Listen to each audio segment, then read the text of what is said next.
ملک کے ایک نامور اور بااثر بزنس مین اقبال جسدانی کی طرف سے پی سی کے لاؤنج میں زبردست ڈنر کا اہتمام کیا گیا تھا، جس میں شرکت کے لیے موصول ہونے والے دعوت ناموں کو شہر کے چوٹی کے بزنس میں اور پولیٹیشین اپنے لیے اعزاز سمجھ رہے تھے، اور کون نہیں جانتا کہ ایلیٹ کلاس کے ڈنرز اور پارٹیز موقع کی مناسبت سے نہیں بلکہ موقع کی تلاش میں دی جاتی ہیں۔ نور الہدا کو موقع کی تو نہیں مگر مصروفیت کی تلاش اب اکثر رہا کرتی تھی، تو آج وجہ بھی یہی تھی۔ وہ ہمیشہ کی طرح اہتمام سے تیار ہوئے، وقت پر ہی پہنچ گئے، مگر وی آئی پیز کی آمد تو تاخیر سے ہوا کرتی ہے۔ اقبال جسدانی نور الہدا کی ٹیبل پر بیٹھے حسب عادت پھل جھڑیاں چھوڑ رہے تھے۔ نور الہدا واقعی ان کی باتوں کو انجوائے کر رہے تھے کہ چیمبر آف کامرس کے صدر کی آمد کا شور اٹھا اور وہ انہیں ویلکم کرنے کے لیے اٹھ گئے۔ ارے وہ نور الہدا فاروقی ہے نا، بھلا یہ یہاں کیا کر رہا ہے؟ نوید اختر کی نظر کریم کلر کے سوٹ میں ملبوس نور الہدا پر پڑی تو ساتھ بیٹھے اقبال جسدانی سے بولے۔ انہوں نے کہا، کمال کرتے ہیں نوید صاحب، ہم نے بلایا ہے تو یہاں نظر آ رہا ہے۔ کمال تو آپ نے کیا ہے جسدانی صاحب، یہ لڑکا جسے بزنس فیلڈ میں آیا بھی جمعہ 8 دن بھی نہیں ہوئے، آپ اسے پرسنلی انوائٹ کر رہے ہیں۔ ان کے لہجے میں نور الہدا کی تحقیر کے ساتھ ساتھ اقبال یزدانی کے لیے طنز بھی تھا، جسے محسوس کر کے بھی انہوں نے برا نہیں مانا بلکہ ہنس کر بولے، یہی سوچئے نوید صاحب، اگر ہم نے بلایا ہے تو اس لڑکے میں کچھ خاص بھی ہوگا۔ کیا خاص ہو سکتا ہے اس کل کے بچے میں؟ وہ بدستور طنز کر رہے تھے۔ خاصیت کی بات کی آپ نے تو کیا یہ خاصیت کم ہے کہ چیمبر آف کامرس کا صدر اسے اس کے نام سے جانتا ہے؟ وہ اپنے شگفتگی بھرے انداز میں ان کے طنز کا جواب دے کر بولے تھے، اور اس برجستگی پر ایک زوردار قہقہا گونجا تھا۔ ساتھ والے ٹیبل پر بیٹھی لڑکیاں جو بآسانی اس گفتگو سے مستفید ہو رہی تھیں، وہ بھی ان کے جملے پر مسکرانے لگیں۔ اقبال انکل تو نور الہدا سے بڑے امپریسڈ لگ رہے ہیں، ایک نے مسکراہٹ روک کر تبصرہ کیا تو دوسری بولی، صرف اقبال انکل ہی کیوں؟ اقبال انکل کی بیٹی بھی نور الہدا فاروقی سے کافی متاثر ہے۔ کیوں مریم؟ شرارت سے کہتے ہوئے اس نے ساتھ بیٹھی لڑکی کو ٹھوکا دیا، جس کی نظریں مستقل نور الہدا پر جمی تھیں۔ اپنی فرینڈز کی بات پر مسکراتے ہوئے اسے کافی کا گھونٹ بھرا، پھر کپ نیچے رکھ کر دوبارہ نور الہدا کو دیکھنے لگی تو بلیو ایوننگ گاؤن میں ملبوس لڑکی مصنوعی فکر مندی سے بولی، کنٹرول یور سیلف مریم، تم کہاں اس زاہد خشک کے چکر میں پڑ رہی ہو جو کسی کو بھاؤ ہی نہیں دیتا؟ ویسے بھی سنا ہے موصوف لینڈ لارڈ ہیں اور یہ زمیندار قسم کے لوگ ذرا ٹیڑھی کھیر ہوتے ہیں۔ میں بھی یہ سوچ رہی ہوں کہ یہ شخص مجھے اس طرح سے اپنی طرف اٹریکٹ کیوں کر رہا ہے، شاید پاس جاؤں تو کچھ پتہ چلے۔ پرسوچ انداز میں کہہ کر وہ اٹھ کھڑی ہوئی تو اسی لڑکی نے اس کا بازو پکڑ کر روکتے ہوئے کہا، کہاں جا رہی ہو؟ اس نے ایک ادا سے شانوں سے نیچے لٹکتے بے حد سے بالوں کو جھٹک کر کہا، نور الہدا کے پاس۔ پھر چنچل سی مسکراہٹ کے ساتھ اپنا بازو چھڑا کر اسی ہاتھ سے اس کا گال تھپکتی، ہائی ہیل سے کھٹ کھٹ کا شور کرتی نور الہدا کے ٹیبل کے پاس آ کر کھڑی ہو گئی، پھر بڑے دل آویز انداز میں نور الہدا کو مخاطب کر کے کہا، گڈ ایوننگ مسٹر فاروقی۔ نور الہدا اپنے ساتھ بیٹھے لوگوں سے باتوں میں مصروف تھے، وہ چونک گئے۔ وہ سیاہ آنکھوں میں شوخی لیے زیر لب مسکراتی اپنا دایاں ہاتھ بڑھائے کھڑی تھی۔ نور الہدا نے بیٹھے بیٹھے ہی اسے گڈ ایوننگ کہا اور اس کا کومل سا ہاتھ پل بھر کو تھام کر چھوڑ دیا۔ I am Maryam Yazdani, daughter of Iqbal Yazdani. وہ خود ہی اپنا تعارف کروانے لگی تو نور الہدا نے ہلکی سی مسکراہٹ کے ساتھ کہا، مجھے آپ سے مل کر خوشی ہوئی۔ مجھے بھی خوشی ہوئی نور الہدا۔ وہ ایک دم ہی مسٹر فاروقی سے نور الہدا پر آ گئی، پھر بے تکلفی سے کہا، کیا ہم کچھ دیر بات کر سکتے ہیں؟ میرا خیال ہے ہم اس وقت بھی بات ہی کر رہے ہیں۔ ان کی بات پر وہ بے ساختہ ہنس پڑی، مجھے حاضر جواب لوگ پسند ہیں۔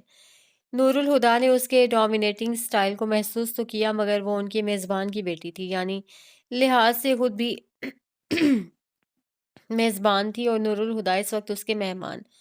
انہیں منع کرنا اچھا نہیں لگا تو اٹھ کے اس ساتھ ساتھ چلتے باہر کھلی فضا میں چلے آئے۔ ہاں تو اپنے بارے میں کچھ بتائیے۔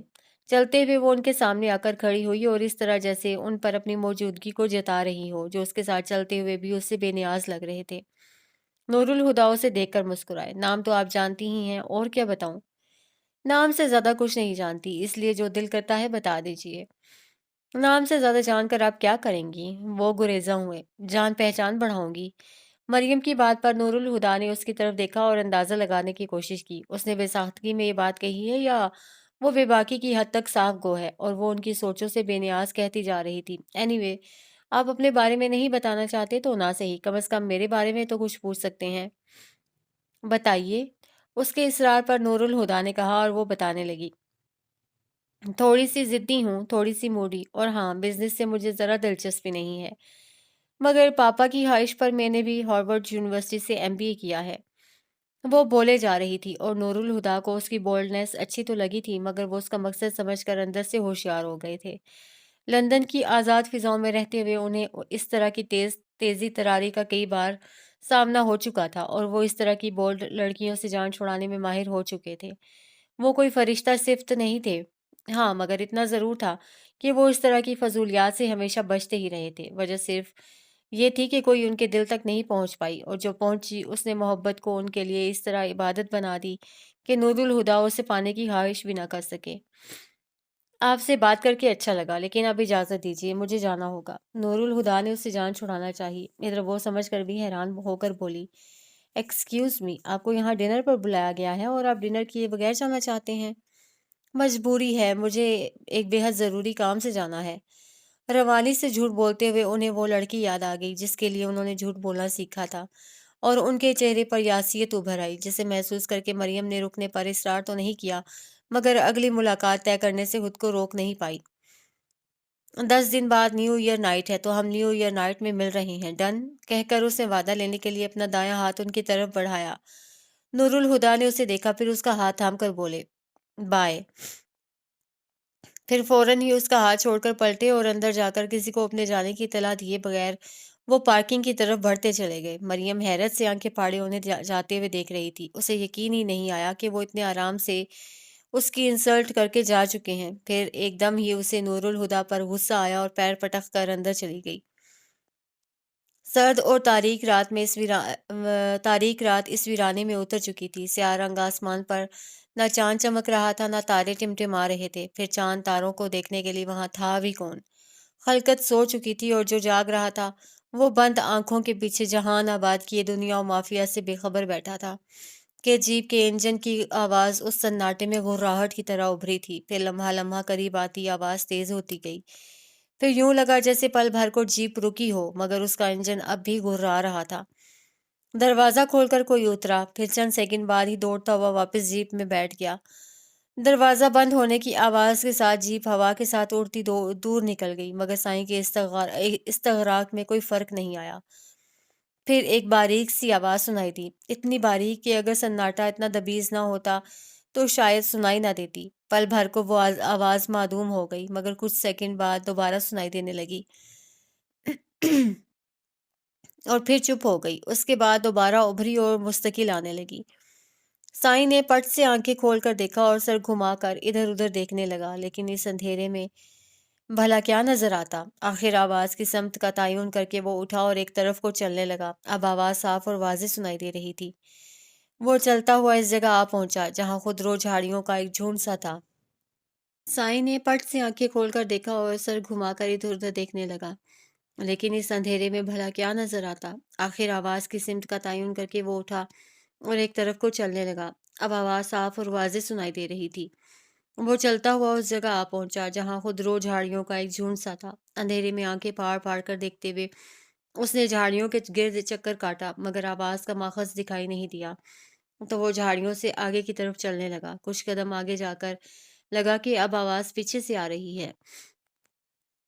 وہ واپس جھاڑیوں کے پاس آ گیا اور پیروں پر بیٹھتے ہاتھ سے ٹٹول کر آواز کو تلاش کرنے لگا۔